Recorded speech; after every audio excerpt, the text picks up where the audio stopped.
बैठे हुए धीरे धीरे बातें कर रहे थे। शोभन अभी तक नहीं थे आए थे। एक कोने में पहले ही रिजर्व की हुई दो मेजों की तरफ शशिकांत जी हम लोगों को लेकर आगे बढ़े गए। शोभन कोई 10 मिनट बाद पहुंचे, बहुत रूखे और औपचारिक नमस्कार के बाद बैठ गए। उसके साथ वाला अपरिचित आदमी उनका वकील था। बैठने के बाद एक खामोशी छा गई। तभी तरु ने आवाज आई, मेरे पापा कौन हैं, कहाँ हैं? ऐसा लगा जैसे शोभन की सिराओं में एक कंपन हुआ हो। वे कुछ अस्थिर हो उठे, बोलना चाहकर भी कुछ नहीं बोल पाए।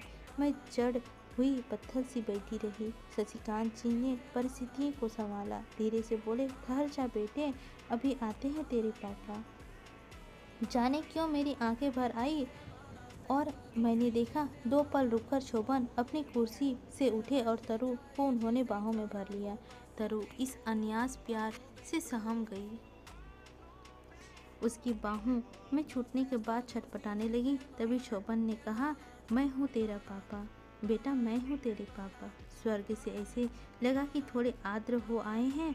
तरु ने उन्हें पापा के रूप में पहचानना तो पहले से ही संकुचित हो मेरी ओर देखने लगी। फिर थोड़ी देर सहज हो गई, मीठी आवाज में बोली, पापा तुम हो मेरे पापा। अब वे स्वयं भी अस्थिर हो उठे थे। उनका सहज नहीं हुआ गया। शंकर भाई और शशिकांत जी ने उन्हें संकट से उबारा। वकील जी और झुककर बोले, आपके कागज तैयार कर लिया है? हाँ, कागज तो तैयार है, आप देख लीजिए, कहकर वकील जी कागज शशिकांत जी की ओर बढ़ा दिया।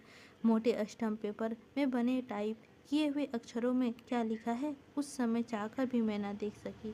कागज अभी पढ़ा जा रहा था कि शोभन के नाटककार मित्र राजहंस भी आ पहुंचे। मेरा मन और अधिक कुंठा से भर उठा।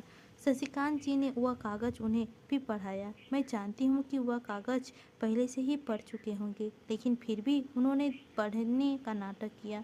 अंत में वह कागज शशिकांत जी ने मेरे सामने रख दिया। शब्दों में मेरी निगाह जमाई, लेकिन पढ़ा कुछ भी ना जा सका। आंखें तरल हो आई थी, शब्द तैर रहे थे और शब्दों के अर्थ जाने कहाँ डूब आए थे। वैसे भी अब इन शब्दों का अर्थ मिल भी जाता तो फायदा क्या था? जब जीवन का ही अर्थ खो चुका है तो इन शब्दों का अर्थ खोजना व्यर्थ। कागज जयो का तयो बिना पढ़े मैंने शंकर भाई को लौटा दिया। उस दिन रेस्टोरेंट में उस रहस्यमय वातावरण की एक छोटे से जीवन का अंतिम निशानी तरु। शोभन को सौंपकर मैं कैसे घर आई थी यह नहीं पता। कागजों पर दस्तक हुए थे, शंकर भाई, शशिकांत जी, श्रीमती शंकरकांत, राजहंस, शोभन के